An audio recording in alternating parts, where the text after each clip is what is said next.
Welcome to Haywired. I am Anne Wine with the US Geological Survey. I coordinated the societal consequences of the Haywired Scenario.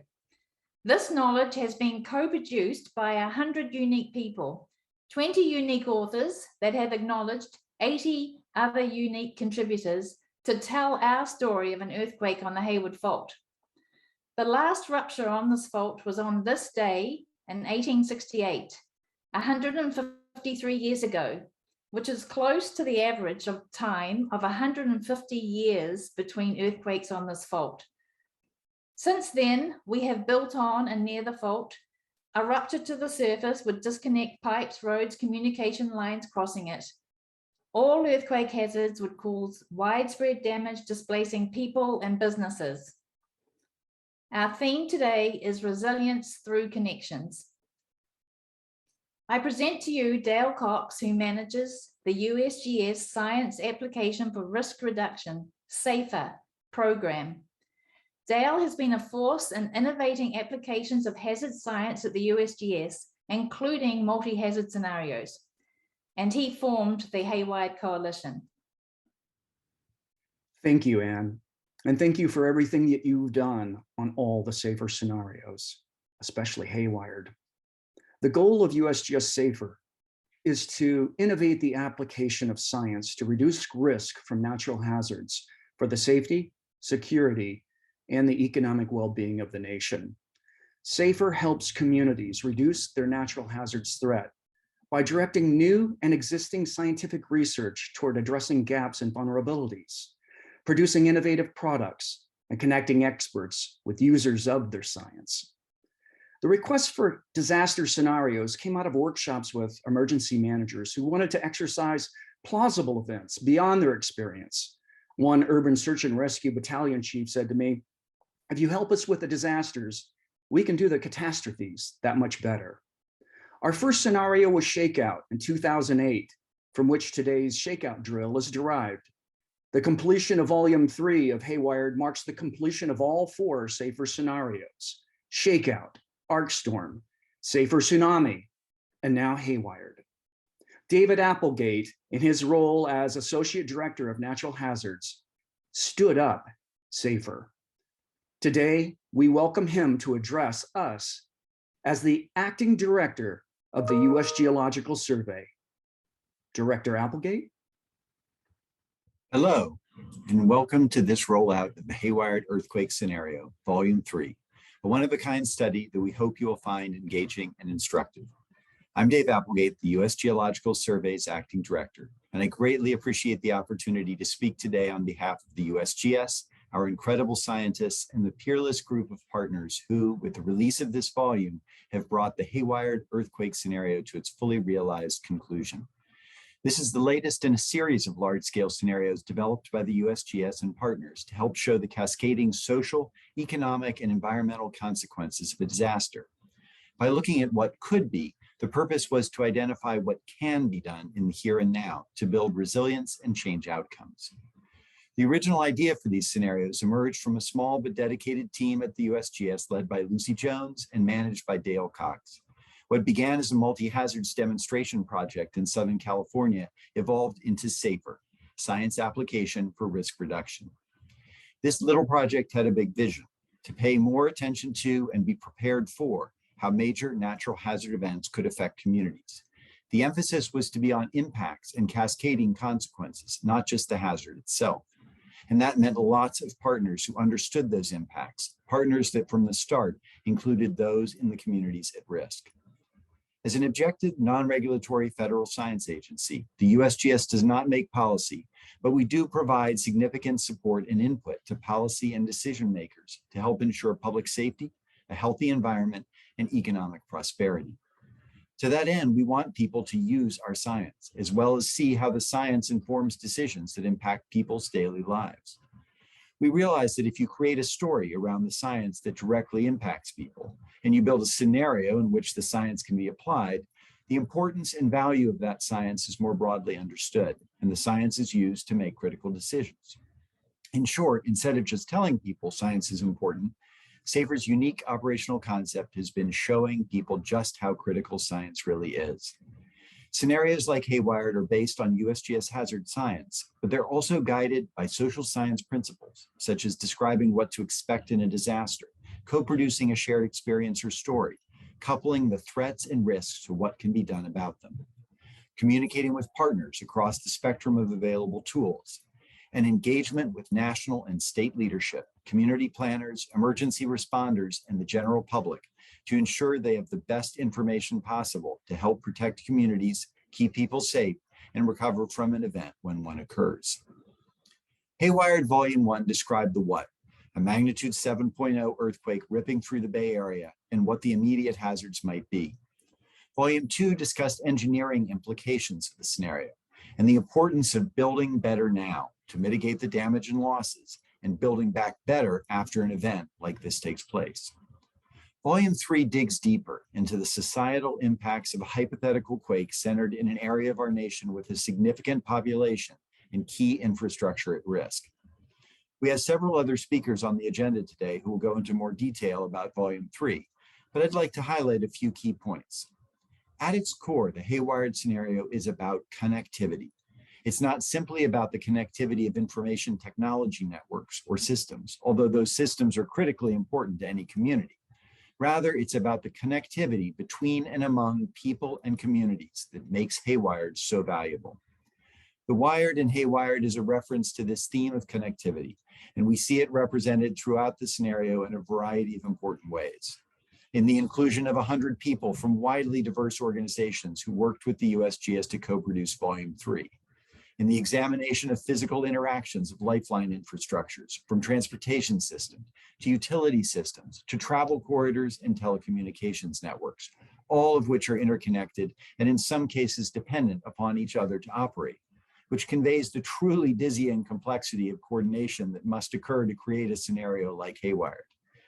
And even in the connectivity between the people here today who will carry the message to others and use it themselves to stay informed and stay prepared.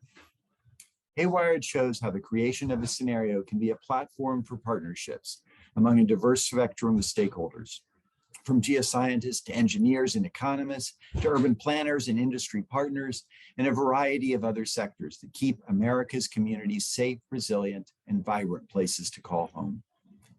This effort started as a small idea with big dreams about what might be possible. It took the dedication and ingenuity of an enormous team of like-minded individuals, all pushing toward the same goal to make it happen. In that regard, I'd particularly like to recognize Anne Wine. Throughout all 3 volumes, Anne has played a key role in leading the development of Haywired. In 2019, she was honored for her work with the Bay Area Metro Award from 2 of the key partners who are here today, the Association of Bay Area Governments and the Metropolitan Transportation Commission. Additional partners I'd like to recognize include the Federal Emergency Management Agency, the leadership of the state of California, especially the California Geological Survey and the Governor's Office of Emergency Services, the city governments of San Francisco, Berkeley, Palo Alto, and Fremont, non-governmental organizations like the Earthquake Country Alliance, California Resilience Alliance, and joint venture Silicon Valley. A sincere thank you to the dozens of other partners, collaborators, and stakeholders who made today possible. Now I'll turn it over to the team contributing to today's rollout, the Haywired lead authors and experts who will field your questions, graduate students and fellows who communicate about the scenario in unique and diverse ways, and to those who are inspiring us with their creative and useful scenario applications. Thank you again, and congratulations to the Haywired team. Thank you, Dale and Dave, for your leadership on multi-hazard scenarios at the USGS. Let's recap today's agenda. We have a panel of lead authors to highlight the main findings of Haywired Volume 3 chapters. A respondent will follow with their insights. At 12:30, we celebrate the latest and greatest research that complements or spins off from the Haywired scenario in the Bay Area. Please enjoy a run of lightning talks by emergent researchers. We continue to diversify the communication of the Haywired scenario and USGS science. At 1 p.m., join us for presentations by the Bill Anderson Fellows of diverse backgrounds and experience. At 1:30, we launched the Haywired Exercise Toolkit that distills all Haywired information into a framework for mitigation, preparedness, response, and recovery exercises. At 2 p.m., users of the Haywired scenario tell their stories. I invite you to connect with all our speakers at 3 p.m. in the spatial chat. In the meantime, please chat along with us during the presentations. An earthquake is in our future. I have my emergency supplies to get me through this day: fire extinguisher, bottled water, emergency rations, and backup power. After all, we are talking about going haywire. Welcome to the Haywired Volume 3 Societal Consequence panel with lead authors and respondents. Haywired is imposing a destructive earthquake on top of everything that we are going through right now. Our emergency managers say if we are prepared for an earthquake, we are prepared for other disasters. Thinking about the hazards we are facing today, if we are prepared for Haywired, we are prepared for public safety power shutoffs and telecommunications outages. We are prepared for fire threats and damage. We are prepared for a pandemic in the sense of working and schooling from home, dealing with supply chain disruptions, and wearing N95 masks as protections from smoke and dust. And we are prepared for drought by being able to conserve water. Haywired Volume 3 extends a multi-hazard earthquake scenario into new areas of integrated analyses. They are telecommunications network disruptions, interaction and co-location of lifeline infrastructure systems, waves of population displacement and community vulnerability and recovery, business vulnerabilities and economic ripple effects, and earthquake early warning. We'll start our panel with Shake Alert, as a warning of heavy shaking may be the first sign of an earthquake for many of us in the Bay Area. Jennifer Strauss, with the Berkeley Seismology Lab and Regional Coordinator for Shake Alert, has been at the forefront of investigating the benefits of earthquake early warning.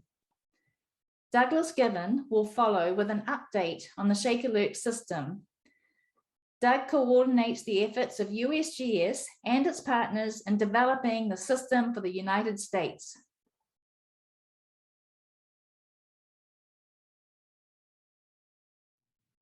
Hello, I'm Dr. Jennifer Strauss, and I'm here today to talk to you about the Shakeler Earthquake Early Warning System and how it plays a part in the Haywired scenario.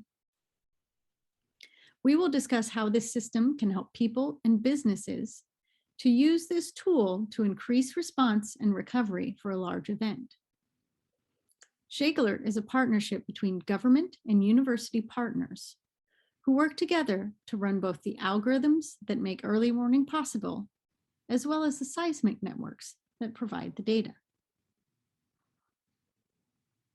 Before we delve into early warning, let's first take a look at the scenario itself.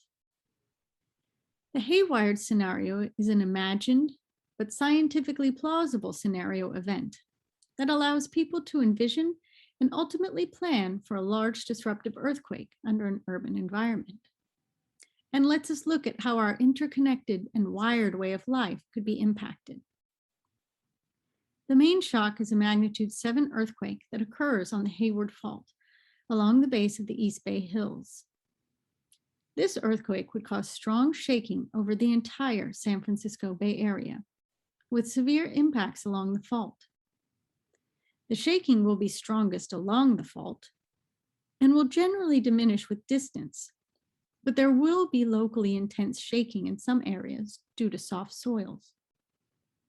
The Hayward Fault will slip and then continue to move for months after the main shock, with the potential for recurring disruption of infrastructure.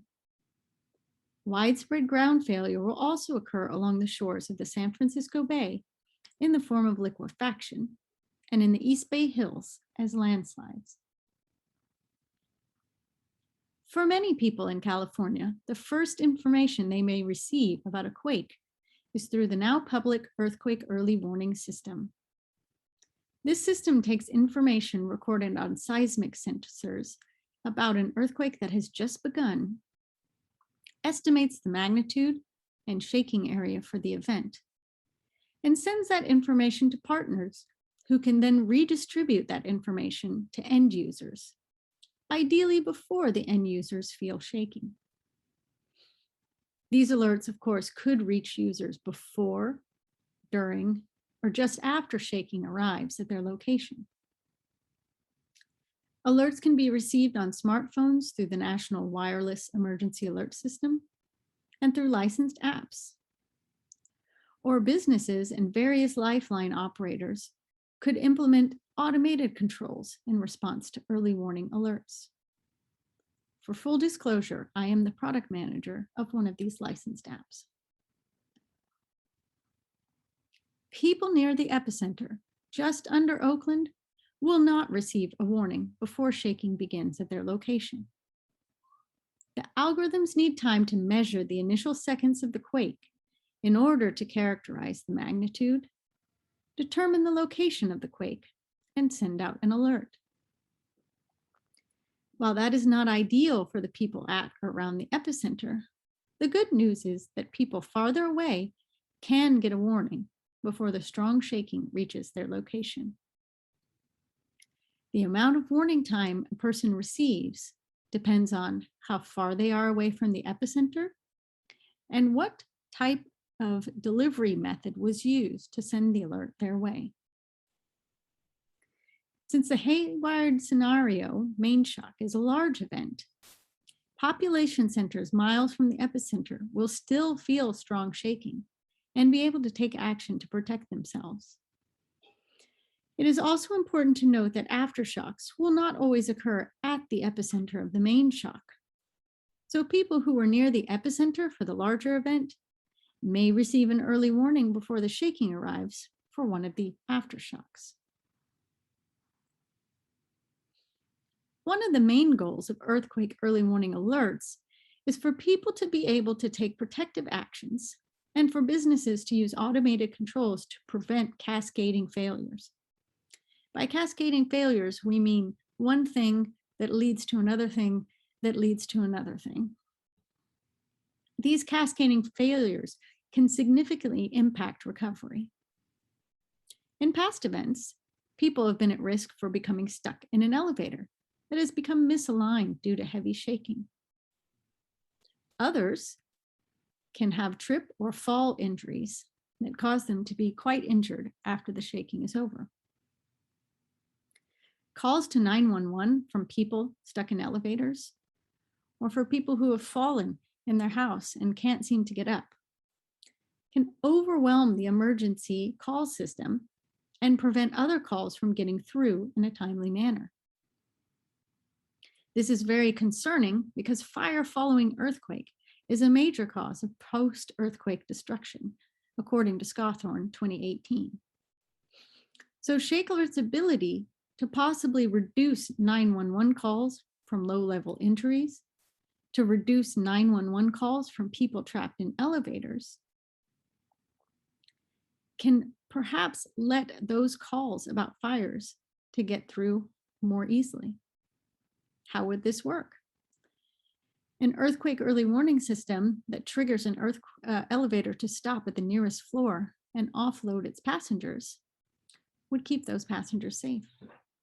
An earthquake early warning system that provides a person time to drop cover and hold on before shaking arrives ensures that they don't have trip and fall hazards. And this will allow the fire responders to receive the 911 calls in a timely manner so that they can put out smaller fires before they become conflagrations. Earthquake early warning estimations during the Haywired scenario suggests an upper limit of about 4,800 calls saved through these means. This hypothetical reduction in call volume can only be possible in the real world through the work of our partners. We currently have 10 licensed operators of the Shakeler earthquake early warning system who are helping to make these resiliency measures a reality. We have operators who can open firehouse bay doors so that trucks do not get stuck in the station. We have companies that are working to slow and stop passenger trains to prevent injuries for persons on board and prevent train derailments. Other groups are working on securing water valves to protect that lifeline during shaking. We also have various groups sending messages to people, PA systems, and overhead displays so that occupants of schools, hospitals, and other businesses can take protective actions. When the Volume 3 portion of the Haywired scenario was initially written, we did not have any licensed operators, no public live system to observe, and no earthquakes yet tested by the public.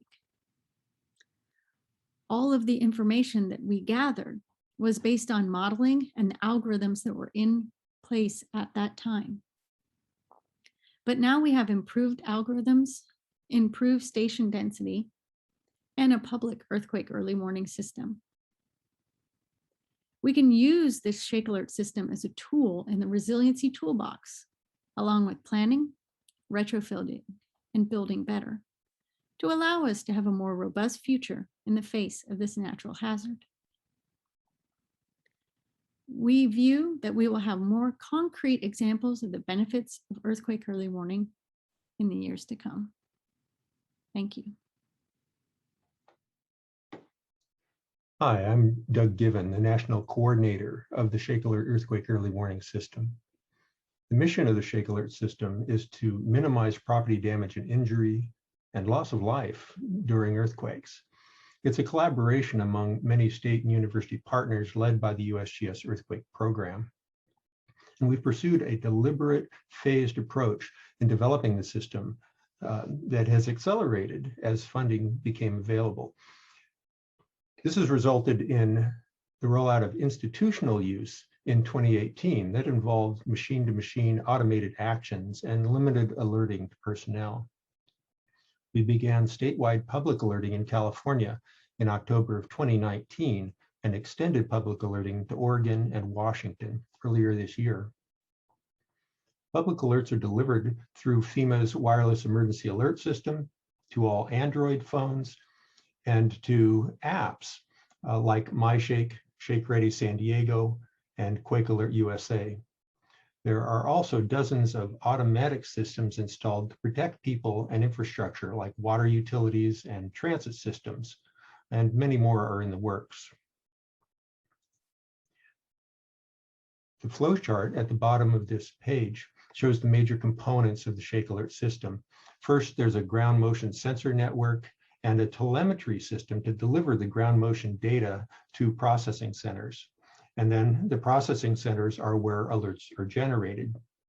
And finally, those alerts are published to alert servers where they're picked up by our users to take protective actions. The animation shows the growth of the Shake Alert sensor network over the last 6 years. The sensor network is an expansion of the already existing Advanced National Seismic System. The goal is to upgrade and expand the ANSS seismic network on the West Coast to 1,675 core stations, augmented by additional contributing stations. And now we're about 73% complete and expect to be done by about 2025. We've added over 100 stations this year, which is really good progress given the restrictions to travel by COVID and also wildfires on the West Coast. The heart of the system is the data processing and alert generation, which is done at 4 geographically distributed centers in Seattle, Menlo Park, Berkeley, and Pasadena. For fail-safe operation, each center runs 2 full processing threads in parallel for a total of 8 redundant processing threads to make the system robust. Each thread has 2 independent detection algorithms, EPIC and Finder, and more are in development and will be added to the system soon. The system publishes alert products to alert servers where they're distributed to our licensed partners. These products estimate the ground shaking that will result from the earthquake and are updated as many as 2 times per second as the earthquake grows. In the past 2 years, the system performance has been very good, but not perfect. The system has not produced false alerts for large distant earthquakes or for non-seismic local noise, but it has had some trouble determining the correct location and magnitude of events outside the network, especially offshore and where the stations are not completely built out. Notably, it overestimated the magnitude of the May 6th Truckee earthquake as a magnitude 6, 1.3 units too high. And this caused the modified Mercalli 3 intensity alert area to extend all the way to the Bay Area. And last July, it split the magnitude 6 Antelope Valley quake into 3 events with poor locations, which caused under alerting in the affected area. The main issue in both cases was that they occurred in areas of sparse station coverage where the network is not yet completely built out. In the past 2 years, the system has triggered for all significant earthquakes larger than 4.5. And alert times in areas where we have the target station coverage is often under 5 seconds. Much work remains to be done to improve the reliability, speed, and benefits of the Shakeler earthquake early warning system. The station build-out must be completed. The public must be educated on the system's capabilities and limitations, and most importantly, on how to protect themselves when they do receive an alert. Decision makers need to understand the system's value in protecting their organization's people and infrastructure and work towards implementation in their organizations. And finally, the budding earthquake early warning industry must be nurtured in order to maximize the benefits of early warning to reduce earthquake losses. Although the earthquake early warning system is not yet complete, it is open for business. Automated machine-to-machine systems are protecting transportation systems, utilities, fire stations, schools, hospitals, and public and private buildings. And the system is providing precious seconds of earthquake early warning and situational awareness to more than 51 million Americans in the highest risk states of the country. Thank you. Thank you, Jen and Doug, for alerting us. Next, Jamie Jones, GIS specialist at the USGS, has been data central and the connective tissue for most of the Haywired analyses. Jamie combines the earthquake hazards into one map and integrates the web of Lifeline infrastructure systems on top of that. Danielle Miller will follow.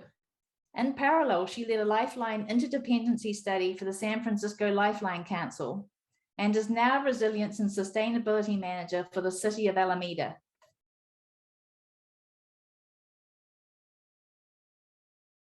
Today, I will explore our theme of resilience through connections by examining the connectivity of the San Francisco Bay Area's Lifeline infrastructure systems. Our transportation, water, electric power, oil and gas, and telecommunications networks can affect each other in various ways after a large earthquake like the Haywired scenario. For example, during the 2014 South Napa earthquake, the supervisory control and data acquisition system for monitoring water tank levels in the city of Napa failed due to power outages and a lack of backup power. By exploring how Lifeline infrastructure systems can affect each other during an earthquake, opportunities for coordination can also be highlighted.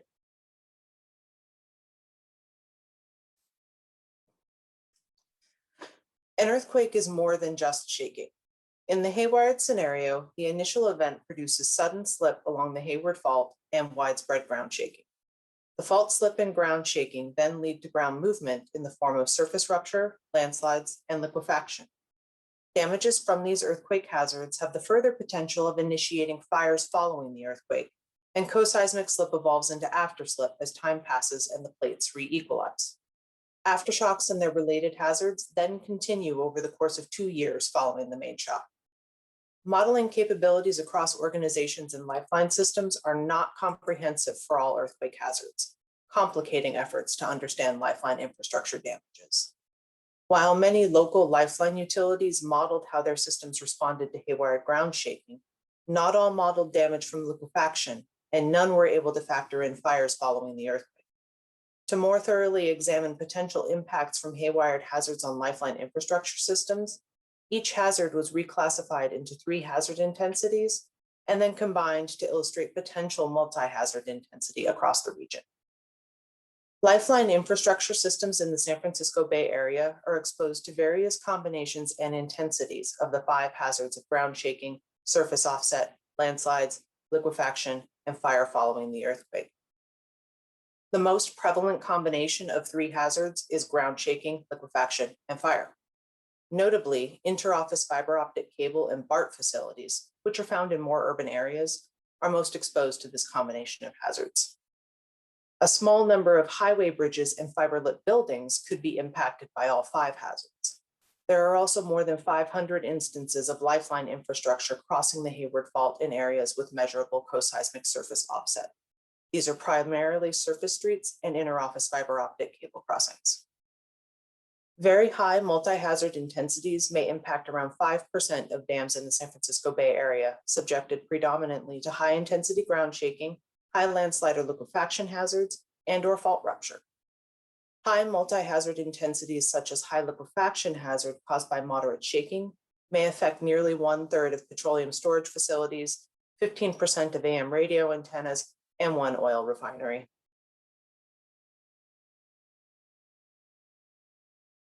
Interactions within and between lifelines are commonplace.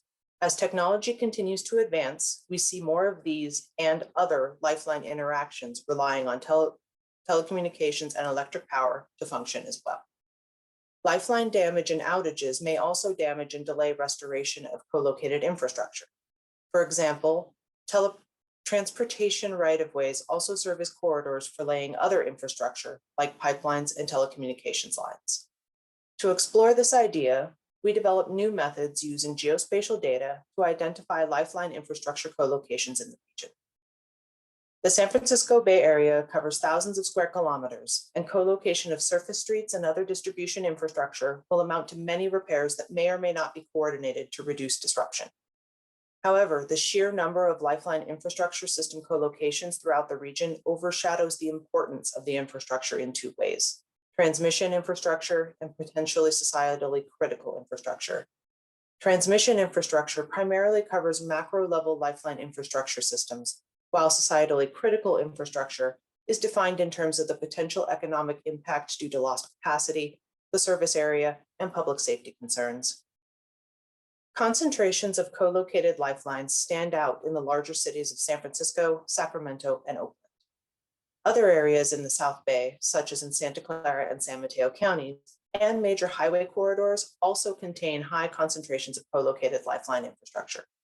Among transmission infrastructure, co-locations are seen between transportation systems, electric transmission lines, natural gas and petroleum pipelines, and long-haul fiber optic cable.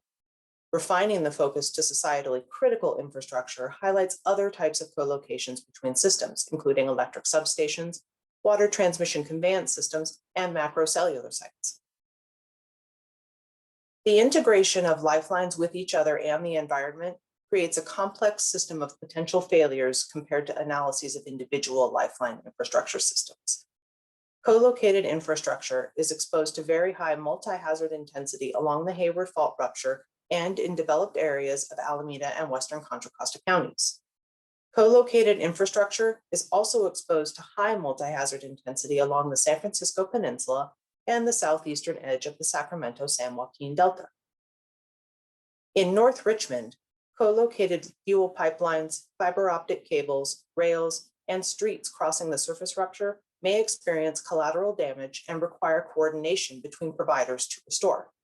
High-intensity ground shaking and fire following the earthquake also contribute to the overall high multi-hazard intensity. Around the Port of Oakland, damage and restoration of high-density, co-located, and societally critical infrastructure involves operators of all modes of transportation, natural gas and petroleum pipelines, and fiber optic cable. High liquefaction hazards potentially exacerbate damages. In Hayward, violent shaking restricts access by damaging highway bridges, which may also damage any fiber optic cables they carry. Fire damage exacerbates infrastructure dependencies like telecommunications on electric power to worsen and delay lifeline infrastructure restorations. Liquefaction may further contribute to damages. Around the San Francisco International Airport, co-located roadways, pipelines, electric transmission lines, and fiber optic cables run parallel to and across each other, leading to uncertainty in repair and restoration timing, especially if lifeline utilities are not aware of co-located systems. High liquefaction damages may also intensify damages. Co-located infrastructure, which is vulnerable to collateral damages, cascading failures, and restoration repair delays, is present in high shaking and/or liquefaction hazard intensity areas and on top of the fault rupture. The North Richmond and Hayward examples pose the additional situation of fire delaying response and restoration, and the Hayward and Port of Oakland examples highlight potential access issues. Highways and railways running parallel to each other in the Port of Oakland may not be able to substitute for one another. Conversely, roadways to the west of the San Francisco International Airport could substitute for some transportation disruptions in those areas. Lifeline operators participated in the Haywired scenario by contributing varying levels of input, such as damage impact assessments and prospective restoration timelines. BART and Caltrans used Haywired ground shaking data to estimate system damages and restoration timelines, while the East Bay Municipal Utility District and the San Jose Water Company coordinated with Haywired researchers to evaluate pipeline break and repair rates across their systems. PG&E provided supplementary information about the amount of time needed to assess, repair, and restore gas service to customers in the region. The Haywired telecommunications study also worked closely with the telecommunications industry to produce damage and restoration timelines. In general, the indications are that BART will take longer than Caltrans to restore their systems in the most heavily impacted areas, and water restoration timelines will exceed electric power and telecommunications. PG&E estimates that gas service restoration for customers in the region would be longer than electric power restoration due to conducting leak surveys and gas relights. Lacking fuel system restoration times, the working assumption is that fuel supply will be heavily impacted and limited to critical needs early on. Affected populations and businesses should prepare to be self-sufficient for at least 7 to 10 days following the event, according to the California Energy Commission. The disparity in restoration can be seen most clearly in Alameda County, where BART takes more than 1 year to restore functionality to the hardest hit facilities. Caltrans and water utilities take months to complete highway, bridge, and water restorations, and telecommunications and electric power take days to weeks to restore service. Since the 1989 Loma Prieta earthquake, at least $32 billion has been spent on seismic retrofits for transportation, water supply and sewers, electric power, and telecommunications infrastructure. However, interactions between lifeline infrastructure systems could escalate remaining vulnerabilities. The Haywired scenario has been used by local utility owners and managers to participate in workshops and interdependency exercises conducted with local agencies and groups like the California Earthquake Clearinghouse. We hope this analysis supports lifeline operators in coordinating with each other and with non-lifeline agencies in the region to sustain and recover from a large earthquake like the Haywired scenario in a multi-hazardous and interconnected world. Hi, I'm Danielle Mueller. In parallel with the Haywired studies efforts to understand lifelines at a regional level, the city of San Francisco also undertook a study in recent years to understand lifeline restoration performance and interdependency at the local level. The San Francisco Lifelines Council has been bringing operators and providers together since 2009 to think ahead of a disaster, about what the implications and impacts would be, and to collectively develop responses to minimize disruption and speed recovery. A big focus of their meeting regularly is so that providers can better share information and coordinate efforts in the aftermath of an earthquake. Members of the council include operators in the power, water, sewer, fuel, communications, transportation, solid waste, and natural gas sectors. The Lifelines Restoration Performance Project was an effort of the Lifelines Council to better understand how each other's lifelines will perform and how they depend on one another. We wanted to assess what would be needed to achieve the restoration performance we desired after an earthquake. To do this, we needed to have some understanding of where these systems were and what sort of assessments had been done on them in the past. Based on interviews with each Lifeline provider and their risk assessments and analysis that had been done in-house, we were able to compare side by side the expected restoration time across all Lifeline systems serving San Francisco and determine where the status quo falls short of our goals. This timeline also helps communities, governments, and businesses have realistic expectations for their post-disaster plans. The Haywired study informed much of our understanding for how Lifeline systems perform and what the expectations would be, especially in a Hayward fault event impacting San Francisco. An important component of validating the restoration timelines was developing a better understanding of how one system relies on another. We conducted workshops to drill down and understand the reliance of each system on one another and documented and quantified the interdependencies between our systems. You can find more information about this project at onesanfrancisco.org/lifelines program. Thank you, Jamie and Danielle, for your integration, and coordination around Lifelines. Now, Laurie Johnson with the California Earthquake Authority and her own consultancy has been my mentor in disaster recovery. She is sought after internationally for her disaster expertise. She led our communities at risk analysis. Miriam Chion with the City of San Francisco will reflect on findings in relation to planning for the vitality of cities and regions towards equitable places.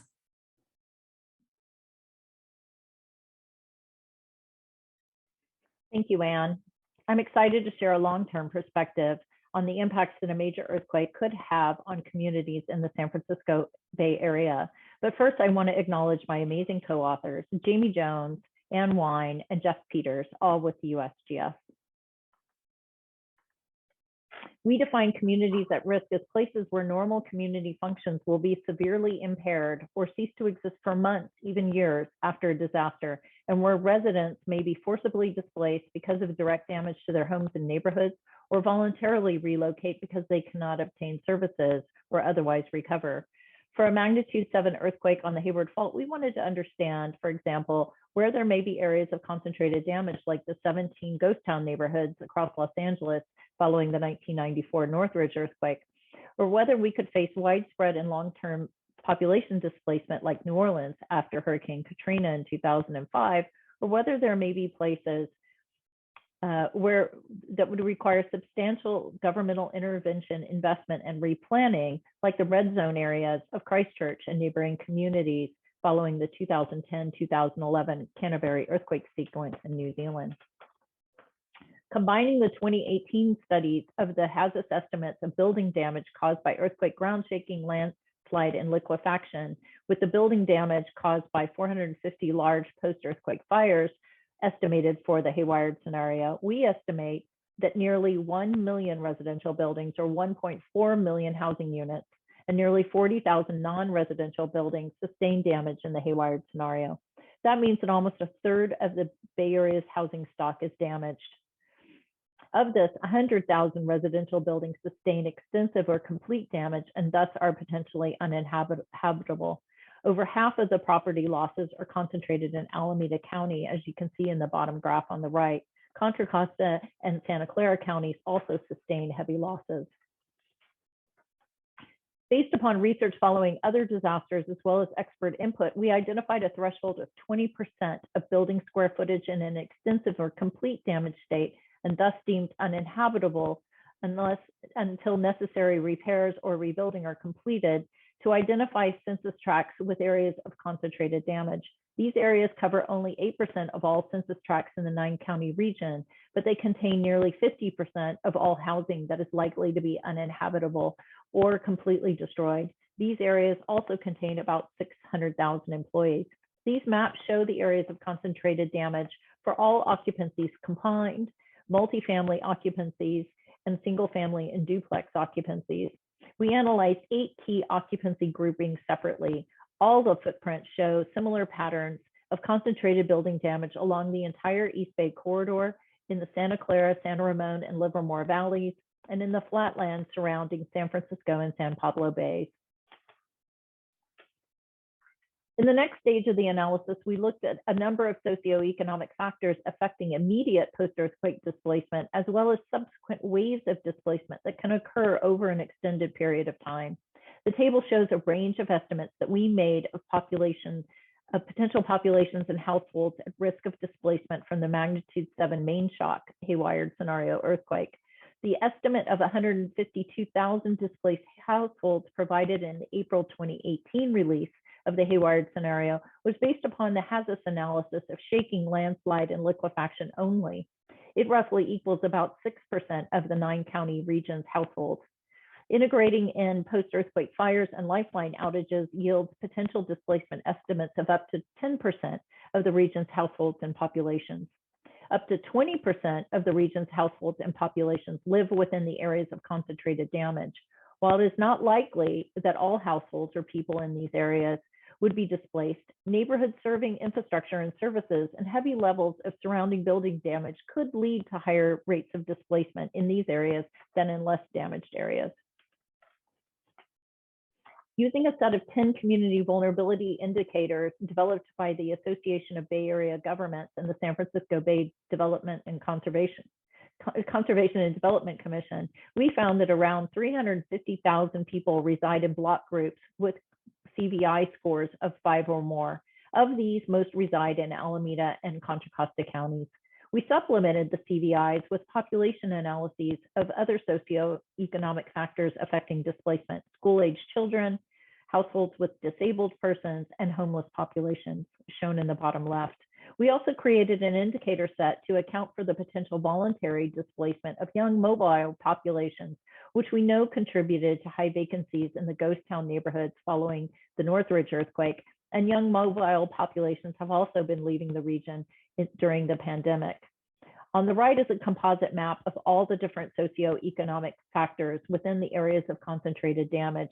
It shows areas with a high concentration of young mobile populations overlapping areas with community vulnerability indicators scores of 5 or more. These areas in the Vallejo and northern and central Alameda County are where young and mobile populations might be more likely to voluntarily relocate in such a scenario. Next, we considered the implications of 3 long-term recovery challenges. Building-related damage of greater than 100 billion demonstrates the considerable scale of losses estimated for the Haywired scenario, and CoreLogic's 2018 study estimates that insured losses would only cover a small portion of the total losses for the Haywired earthquake sequence and fires. It will be difficult for residents, businesses, governmental and non-governmental agencies to assemble the substantial funds necessary for repairs and rebuilding after such a scenario. Such a quake would probably also trigger state and federal disaster grants and loans, but conventional loans, individual savings, or assistance from nonprofit funders would be needed. Large government-led housing repair programs like those created to address financing gaps after Hurricanes Katrina and Sandy might also be needed. A major earthquake could damage some communities so extensively that market forces alone will not facilitate recovery. The analysis defines a typology of potential areas that may require governmental interventions and replanning for earthquake disasters. These images are close-up views of the region-wide maps created for each type: substantial land and building damage caused by liquefaction or landslides, potential surface fault rupture, including afterslip, areas with concentrated building damage caused by ground shaking and fire, and areas with substantial transportation and infrastructure damage.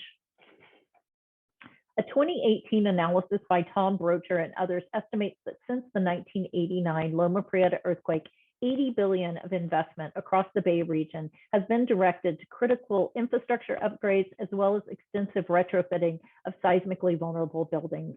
Nonetheless, substantial vulnerabilities remain, and some are only likely to continue to grow unless there are some fundamental shifts in the scale of attention and investment given to earthquake risk reduction. The final part of our study identifies 7 policy areas for improving community seismic resilience in the San Francisco Bay region. 4 policy topics direct more investment and focus in local and regional land use development and capital planning to upgrade the seismic resilience of existing communities, particularly older homes and infrastructure, while future, more resilient communities are being planned and built. 3 policy topic areas place greater emphasis on population displacement in government, individual, and business disaster plans, exercises, and preparedness campaigns, and for planning to manage long-term recovery operations and recovery financing ahead of time at all levels of government. To be effective, we have to approach resiliency more systematically and holistically, and not on an ad hoc, one city, one project at a time kind of way. These and other resilience policy areas must be turned into actual policy and adopted region-wide. Planning must be done for their successful region-wide implementation, and all this requires much more funding. While the Haywired scenario is just one of the many potential disaster scenarios that the San Francisco Bay region could face, a communities at risk analysis can be applied to other scenarios to identify other patterns of disparate hazard, vulnerability, and risk. These are the places that need our priority attention for hazard mitigation and community resilience efforts and investments before a major earthquake strikes. Thank you. Good morning, everyone. Thank you to the Haywire researchers and organizers, and thanks to Laurie for delivering this substantial knowledge at this time. I want to start by recognizing the value of this information, of this analysis at a time when we are all thinking about a disaster like the pandemic, when we're thinking at the community level, at the city level, at the national level, at the global level. What are the impacts of a major disaster, and what are the ways in which we can not only recover, but be better prepared for future impacts. And I think this analysis comes at a time when we are all more open to that, but when we need to put sharper thinking into our strategies, again, at multiple levels, to figure out how we can build that resilience, how we can address those components that will allow us to recover faster, better from a major disaster, but that would also bring a better quality of life at multiple levels. In the case of these communities at risk, we have seen in our current situation, again, under the current pandemic, how those communities have been severely impacted. We have seen the number of infections, the number of death rates in the American Indian community, in the Black community, in the Latino community, in the Asian community, in low-income communities, how we're seeing more people dying and more people infected. And some of that is because they are also in more challenging jobs, and they have been working as frontliners, but also because the housing conditions did not allow for the appropriate safety, because of the access to resources was much more limited, and because of their health conditions were much more challenging. So we're learning a lot, and thinking about this communities at risk allows us to build the resilience for those communities, allows us to address some of the inequities that we don't need, we don't deserve in our cities, in our regions, but also allows us to improve the quality of life for all in our region. When we don't get the workers at the hospitals, when we don't get the nurses or the janitors or the people who prepare food at major facilities like a hospital, like a school, everybody's impacted. Everybody's going through major challenges. It creates major disruptions.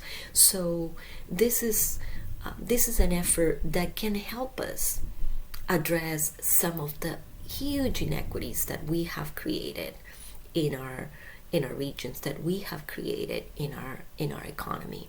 And this is an opportunity to think more deeply about what's the right balance that we want to address. In terms of how we can apply this this analysis and this research, I think understanding displacement as waves of displacement is a very useful concept. We have been displacement, these low-income communities and communities of color prior to the pandemic. And if we face an earthquake tomorrow, the scale of displacement will be extremely disruptive. So how can we address those challenges? Yes, we need to figure out how to build more housing. We need to figure out how to build housing for the wages that we have, for the jobs that we need, for the organization of the economy that we need. We also need to invest in the community infrastructure, in the social cohesiveness of those communities. We have seen how, in some cases, in the case of San Francisco, the Latino community was able to respond very forcefully because of the level of community organizing that exists. So investing in that level of social cohesiveness will create benefits for everyone. And that's a duty not only for those communities, it's a duty for our cities, it's a duty for our region, it's a duty for the state and the federal government to provide the resources to build that resilience. Again, thanks for this substantial knowledge that will help us build more resilient and healthier and more just communities, cities, and regions. Thank you, everyone. Thank you, Laurie and Miriam, for showing us what Haywired means for the people in the Bay Area and steps towards equitable community recovery. The name Haywired conveys the overarching theme of resilience through connections, with a focus on wired and wireless telecommunications. I owe much of my knowledge of telecommunications to David Witkowski, as Executive Director for Wireless Communications at Joint Venture Silicon Valley. He brought his professional network into the Haywired story of the telecommunications network. After David, Brian Shakeler comes out of the smoke of a recent fire incident. Brian's connections with disaster response communications are in Carmel for the American Red Cross, as founder of R3 Networks, and as a member of AT&T's response team. He is not representing AT&T in his remarks today. Hi, and thanks for being here. My name is David Witkowski, and I'm the co-author of Chapter S, Telecommunications and ICT for the Haywired Scenario.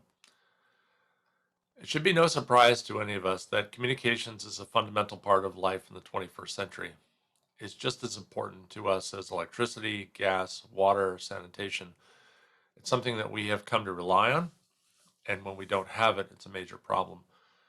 We need look no further than the recent Facebook outage to understand how important communications is. Facebook was used for social networking initially as just as almost an entertainment source, but has become a method where we communicate with each other. For some people, it takes the place of a telephone system. Businesses use Facebook to connect with their customers and even to do transactions. So when the network fails, it has major impacts on our daily lives. In developing this telecommunications aspect of the Haywired scenario, we looked at several things that could occur. One, of course, is equipment damage. That's the normal thing we think about with an earthquake, is things shaking, things failing, fire following an earthquake. I'll have more to say in detail about this in a little bit, but the damage to the equipment, of course, is the thing that we tend to think about. Electric power is another thing that is very important in telecommunications. Without power, the network can't run, and as electrical infrastructure is damaged, then we will see failures of the network. Congestion is another thing that occurs in the aftermath of major disasters. People seek to connect with loved ones. They're seeking information from the government or from local authorities. They're connecting with their neighbors to ask if they're okay. We have a human instinct to communicate and to seek information in emergency situations, and that tends to lead to a lot of congestion on the network. I want to thank everybody who participated in the process for developing this chapter. To arrive at our analyses and our conclusions, we engaged with a variety of stakeholders, including the telecommunications industry, governments, actual subscribers, the people who use the network, people who are in volunteer capacities, such as amateur radio or the disaster response community. And so everybody gave selflessly of their time to help us develop this, and they untold hours of workshops and phone calls and Zoom calls. And I want to thank everybody who participated and contributed to our work. When engaging with the industry, we came to several conclusions regarding the notion of what is a resilient network, and then the definition of what is a resilient network operator. And we looked at the question of how will the industry mitigate impacts, how will they reduce interdependencies or manage situations where dependencies occur, how will they respond, and how are they processing the information on risk that we're providing and other sources have provided in their analyses of potential disasters or in after action reports from disasters that have already occurred. In mitigation, of course, we think about, again, earthquakes as shaking, but also ground failure and fire following earthquake are two major damage vectors that need to be considered. Dependencies, we tend to think of the network not in terms of, say, physical infrastructure like roads and bridges, but in fact, communications networks do follow those rights of way. And so if a bridge fails, that bridge could be carrying fiber optic, it could be carrying power, and we will need to deal with the impacts from that. One thing that I found very interesting was how data centers are so dependent upon water for cooling. And so when those evaporative coolers are not fed with water, then that creates a problem where the data center then probably will have to shut down due to thermal effects. And power, of course, again, is a major issue, especially in the small cell deployments for cellular, where small cells are deployed in neighborhoods or near population centers. They typically do not have backup power that lasts for more than a couple hours. And so small cell networks will succumb to power outages much more readily than, say, macro sites, which are on mountaintops or buildings that have generators and fuel tanks. Restoration contingencies are also things that we need to consider. Fuel supply is a major issue. Trying to get power in the interim during the electrical power outage that is likely to occur, and planning for the accessibility of those sites. One of the things that we noted was that there were a lot of cell sites that are located on buildings, and if those buildings are red tagged or they're still unsurveyed, so they're unsafe for people to enter, then the carriers won't be able to get into those buildings to get up on the roof and inspect or repair their equipment.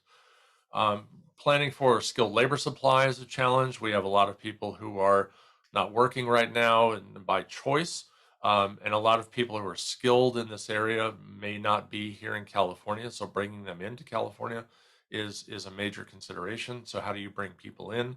And spare parts are something that, of course, we've recently seen a lot of supply chain disruption. We would expect that that would be the case as well for telecommunications. It may be some time before we can get access to the parts that we would need to restore this network. So from a government perspective, we looked at their knowledge of infrastructure. Do they really understand what's going on in the network? What are their pre-existing relationships with carriers, operators, people, contractors that may be working on these networks? And how are they handling vulnerable populations? What are they doing about people that may not be as prepared for major disasters? And we really looked at the question of dealing with communications and evacuation shelters, and also how people can sustain broadband in their homes. So I think it's important for cities to identify their infrastructure vulnerabilities within their community and prepare for restoration, not see it as a thing that as the shaking stops, now we begin thinking about how we're going to handle this, but rather how will we prepare to deal with the incoming requests to do repairs on the network. Many times repairs have to be authorized. Work on the infrastructure needs to be authorized before crews can go in. cities need to be prepared to quickly respond to those requests and issue those permits. Preparing for disaster response is not just a responsibility of the government, but rather engagement with the community. For example, the amateur radio community is often called upon to sustain communications or provide alternative communications in the aftermath of a disaster. Some cities do very well with their relationships with amateur radio. Others don't have relationships with their local community. And I think that that's really important that they develop it. Improving sheltering is another thing that I think is very important. You know, shelters do very well at having cots and blankets and water bottles and power bars, but chargers and cables, things that they need in order to sustain people's communications are in fact very important as well. From a subscriber's perspective, we looked at user behaviors and how they're looking at backup power and how they're handling their data communications. We talked about the tendency for people to jump on the network and seek information and communicate, but that will cause the network to fail if the network becomes congested. So we need to encourage subscribers to, for example, use text messaging, which is a low impact way of communicating, rather than making phone calls, which is a more high impact way. And it loads down the phone calls and data connections load down the network far more than text messages. But I think that people need to understand that their communications will be limited in the aftermath of a disaster. And also power backup is another thing that's very important. In the past, the telephone company provided power down the wires to your phone, but in today's world, the power is actually provided, more likely is provided by the homeowner itself. And so that power, those gateways, those DSL modems and cable modems and such need to be powered locally. And that's really important. And I don't think a lot of users really understand that's the case. And so very few people, I think, are prepared to provide their own power for their home networks. Thank you very much for the time today and for the opportunity to be here. Hello, I'm Brian Steckler, and I'd like to spend a few minutes talking about considerations for resilient communications in austere and disaster conditions. And my premise is that if you can't communicate, you can't operate, no matter what type of organization you are. And to communicate, you need three key elements. You need the proper devices to communicate, you need the proper service, and you need electrical power to keep your devices charged. As we all know, the San Francisco Bay Area is highly susceptible to complete degradation of all power and terrestrial communication mediums, including landlines and cellular service in the event of major disasters like earthquakes, tsunamis, fires, and floods. And we've had our share of those in the Bay Area lately. What can we in the Bay Area do to increase readiness, mitigate in a compromised network environment, and prepare for robust communications ability? First of all, let's talk about the proper devices, sat phones and mobile phones. And BGANs, which is a broadband global area network, a device that allows you to get on the internet via satellite, as well as VSAT, very small aperture terminal devices. In a proper service, you need to get your sat phone or your mobile phone preloaded with airtime. Early responders should have multiple cellular vendor SIMs if possible, if you can afford it, meaning a Verizon and an AT&T or a Sprint or whichever country you're in, multiple SIMs in case one doesn't work and the other one does. You want to get a prepaid SIM ahead of time for your satellite devices, your BGAN, or service arranged ahead of time for your VSAT terminal. Other considerations are that you want to be able to obtain priority calling. And there's something that the government has put out, Department of Homeland Security has called GETS and WPS, Government Emergency Telecom Service and Wireless Priority Service. GETS is for landline priority access and WPS is for cell phone priority access. And you also want to have redundancy. You want to have backup devices for each of your key devices, including your cell phones, your sat phones, and your broadband satellite devices. And you see some pictures of a BGAN terminal and a VSAT terminal below. Let's talk about FirstNet. It's AT&T is the vendor contracted to provide the early responder community from governments of all sizes cell towers on wheels, or cell towers on light trucks, or flying cell towers called cows, colts, and cell on wings. The FirstNet mission is to deploy, operate, maintain, and improve the first high-speed nationwide broadband network dedicated to public safety. And you can see a picture of one of the cell on light trucks from AT&T. So we should talk about individual versus small group versus large group access to the broadband network. For individuals, of course, your devices that you can use are your cell phones or satellite phones. Small groups, assuming that there's no cell service and you need to use the satellite networks, you could use the BGAN device, Broadband Global Area Network, which is a small form factor about the size of a laptop internet access device via satellite. For larger groups, say more than 5 people, you want to use a larger terminal that we call a satellite dish or a VSAT terminal. Also keep in mind, this is very important, that not all communications are equal. Applications such as FaceTime and Messenger are high load and likely to fail. Phone calls are moderate load and may or may not work. Text messaging, on the other hand, is very low load, and the system will try sending multiple times without you having to intervene, and it's most likely to succeed. So the rule of thumb is text, don't talk. All 3 categories must consider getting prepaid service and multiple SIMs, because in the middle of a disaster, it's very hard to get service like that when it's difficult to communicate and everybody's running around with their hair on fire, no pun intended. Satellite broadband is our only choice if the terrestrial and wireless networks are destroyed or degraded. And we should also understand that any of these services could be overloaded when in the midst of a disaster response. And so be prepared to have other means of communicating. The GETS and WPS helps government groups with landlines and cellular priority calling, but not the general public.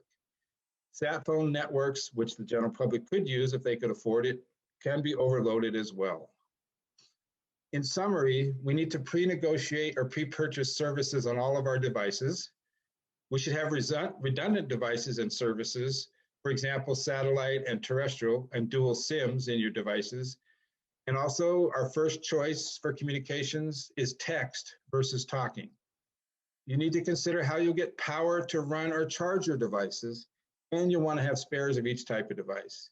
And finally, and I can't stress this enough, we don't want to fall down that we can't afford it whole. You can't afford not to spend resources on becoming resilient and have the ability to have multiple means of communications. And that concludes my talk today. Thank you very much for your attention. David and Brian, thank you for your communications with us all. We have seen the effects on our lives. What about our livelihoods?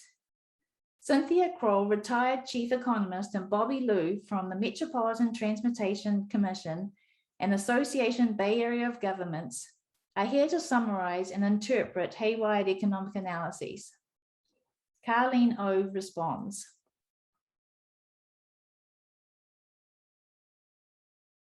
Good morning, this is Cynthia Kroll. Thanks for the opportunity for presenting this work. Next slide, please.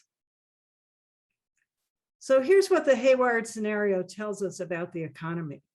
A major earthquake along the Hayward Fault would cause a recession in the Bay Area, one that's deeper and longer lasting in Alameda County. But the effects go well beyond the epicenter. The economy is connected through flows of people, goods, and services, and how networks fare that enable these flows will determine how deep the recession is and how long it takes for recovery. Preparing for resilience in advance will make recovery stronger and faster. Planning now and after an earthquake, however, must also include not only the larger businesses, property owners, and jurisdictions, but also the less affluent, more vulnerable places, people, and businesses, so that recovery in the end provides opportunities for all these groups, not displacement. My co-author, Bobby Liu, will now talk about how we reach these conclusions, starting with the next slide. Bobby, you're muted. Sorry about that. Thank you, Cynthia. I want to mention that this is a collaborative effort of over a dozen co-authors, and Eventually, it includes 4 technical reports and a summary chapter. And these studies are a departure from what has been done in previous USGS disaster scenarios, as we added more nuances and complexity. And then we encourage people to use this as resources. And so next, I will talk briefly about some of the key findings. Next slide, please. Thank you. There are large economic losses in terms of GRP, in addition to the physical damage that we would expect in an earthquake. The analysis that we did highlights resilience factors that could cut loss close in half, such as speeding service restoration, using substitute inputs or materials, and allowing for flexible production schedules and locations. And Alameda has by far the highest percentage of loss in GDP, but resilience efforts can drop these losses from about 22% to about 14%. Next slide, thank you.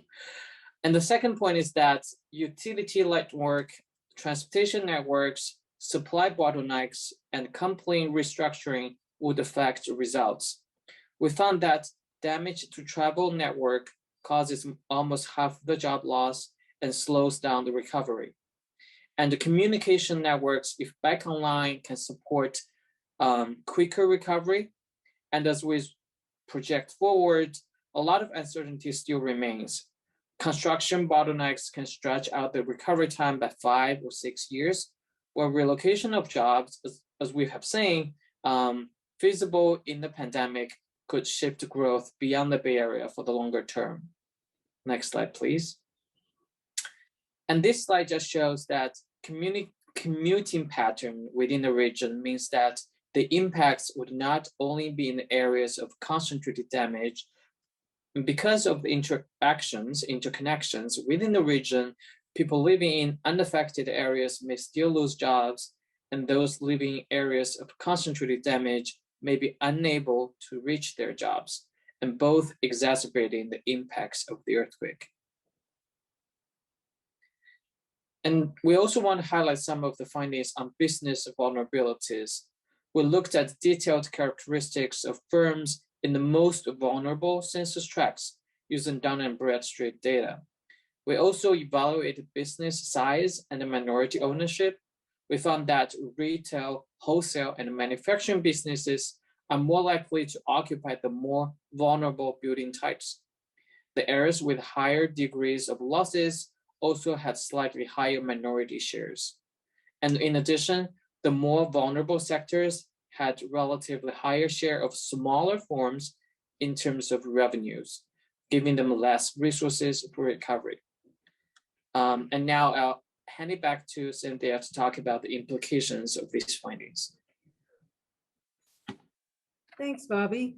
I'm going to touch on 3 topics. The first is, what have we learned over the last 2 years with our experience with the COVID pandemic? Second, how is the Haywired scenario actually being applied today in planning? And third, what do we need to do going forward? So this slide clearly talks to the first item. And one of the things we learned was just how vulnerable the health system is, that hospitals became overwhelmed and they didn't have the kind of physical damage that we might have from an earthquake.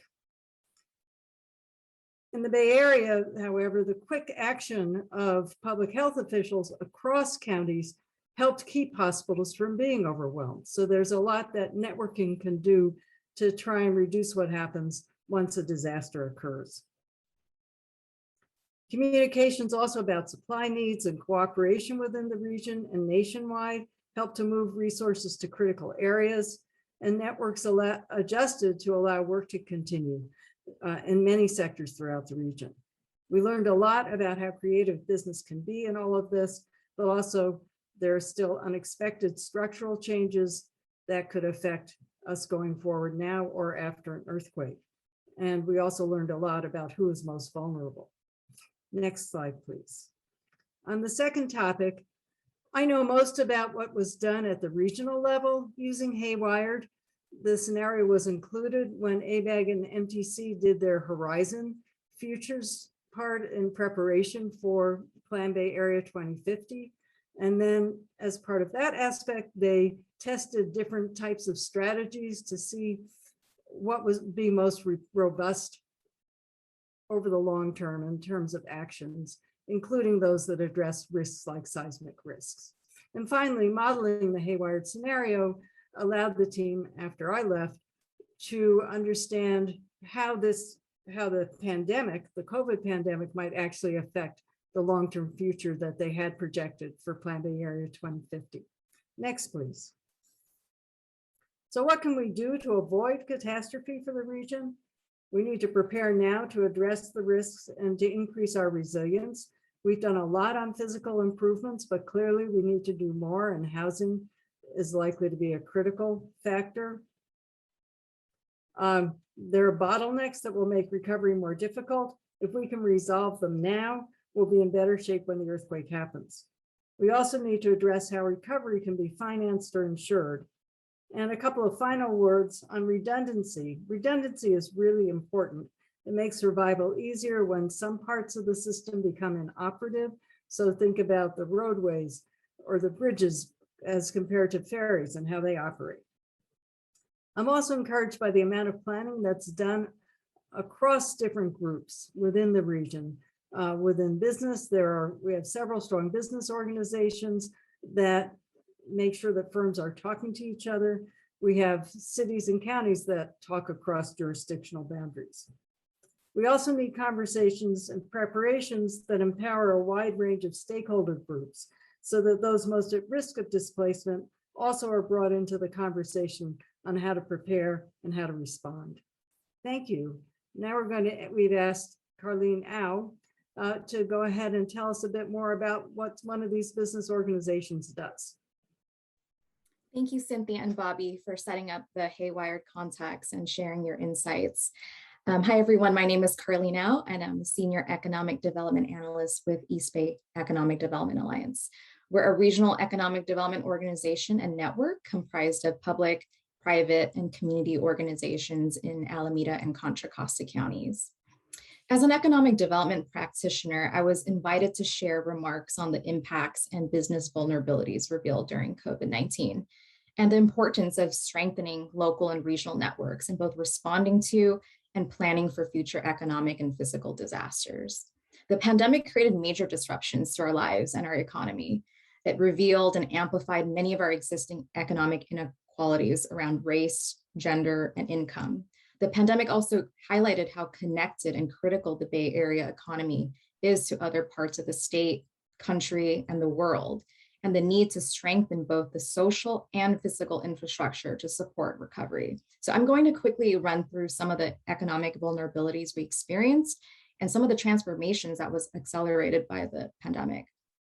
So starting with the disproportionate impacts that we saw along the workforce, women and people of color faced business burdens and economic burdens associated with the pandemic. They were overrepresented in many of the in-person sectors most impacted by the pandemic, including hospitality, food and drink, personal services, retail, and healthcare.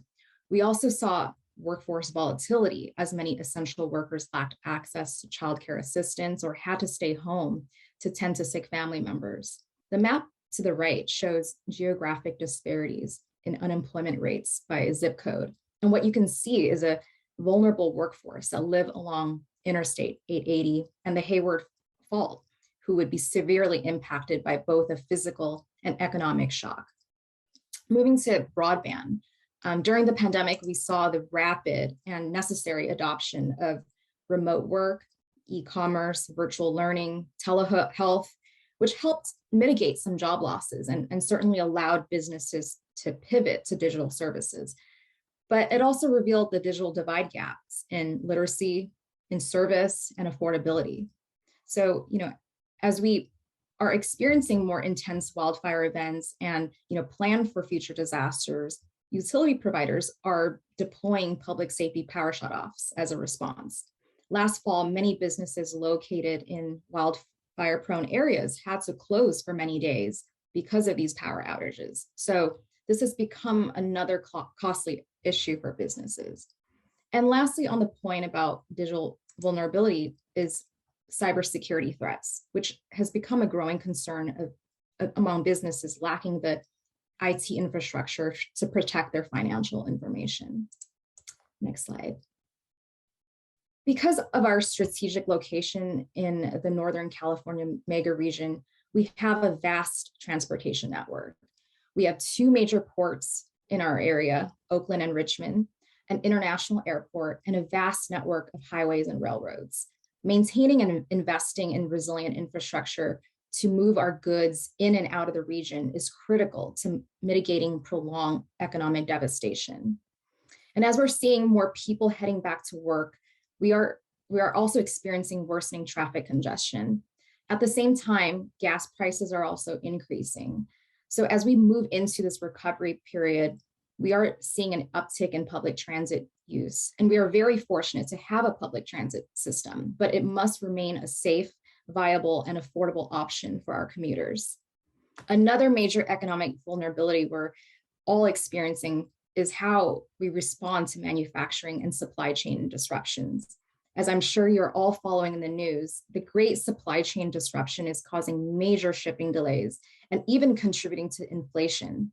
Small businesses to large multinational businesses dependent on goods produced elsewhere are experiencing rising and volatile costs in materials, logistics, and freight.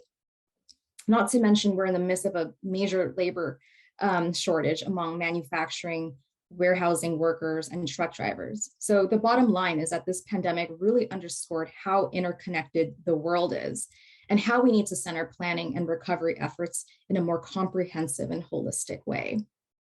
Next slide. So shifting gears now to talk about local and regional response and the importance of activating networks. Over the last 18 months, we all experienced how quickly public health regulations were changing and the need to get vital health information and business resources out quickly to protect the health of our residents, workers, and businesses. East Bay EDA saw its role as a convener and connector of information. We held weekly calls with our public health agencies, city and county economic development teams, chambers of commerce, and other stakeholders to deploy relief and resources quickly. As a regional economic development organization, we served as a critical network for sharing health information and business resources. We partnered with all levels of government and community organizations, which were critical to support our residents and businesses. During this time, we also saw tremendous regulatory flexibility at the local and state levels. For example, we saw streamlined permitting to allow for outdoor operations. We saw slow streets to allow for outdoor retail and dining. The state's alcoholic beverage control even allowed for takeout alcohol. We saw the public sector proving that it can respond quickly and in innovative ways. Federal, state, and local governments during this time deployed unprecedented levels of funding and resources to support our communities, from rent relief to small business grant programs. And lastly, East Bay EDA saw a need to think strategically and comprehensively about how our economic recovery efforts can address longstanding inequities. East Bay Forward aims to provide informed and data-driven best practices on how to best position our region to advance a more inclusive, resilient, and sustainable economic future. So over the coming months and years, we aim to better align and organize networks and build important relationships and critical connections on implementing the blueprint. So with that, I'd encourage you to check it out and reach out to us to get involved. So that concludes my presentation. And here's my contact information if you'd like to be in touch. Thank you for having me. Thank you, Cynthia, Bobby, and Caroline for giving us the bottom line. Please join our panelists in the chat room at 3 p.m.